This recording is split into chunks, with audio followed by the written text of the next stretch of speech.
We're talking about violent assaults that have caused grave harm and injury to people. We know anti-Semitism is on the rise.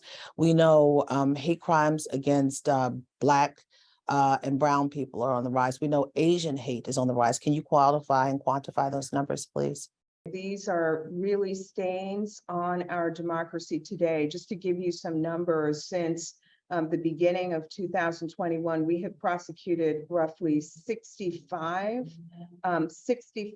defendants and secured more than 60 convictions in federal hate crimes cases that involve violence. And we're talking about deaths in some instances, as was the case with the tragic murder of Ahmaud Arbery. We're talking about violent assaults that have caused grave harm and injury to people. We're talking about the massacre at the Tree of Life Synagogue in Pittsburgh. We're talking about the ongoing work that we're doing to hold accountable the man responsible for the deaths of 23 people and injury to over 20 more at a Walmart in El Paso, Texas.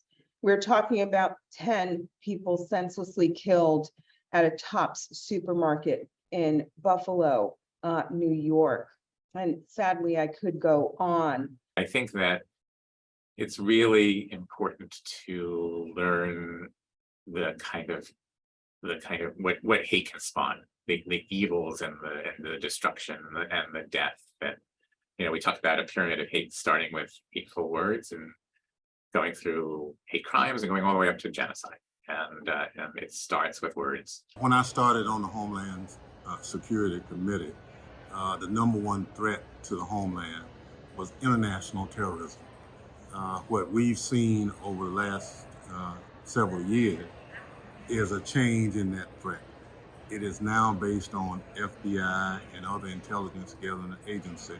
The number one threat to the homeland now is domestic terrorism. And if you break that down a little bit more, it's radical right-wing domestic terrorism. So that's where you look at the hate part. What we see in this country with the use of social media, we see a lot of people being radicalized on their own. We see groups being organized through social media and platforms and what have you. But our greatest challenge is how that radicalization is manifested toward violence, and in most instances, people of color.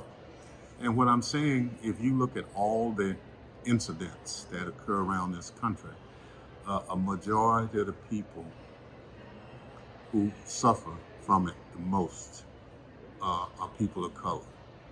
You look at Buffalo, you look at areas in Texas, you look at Florida.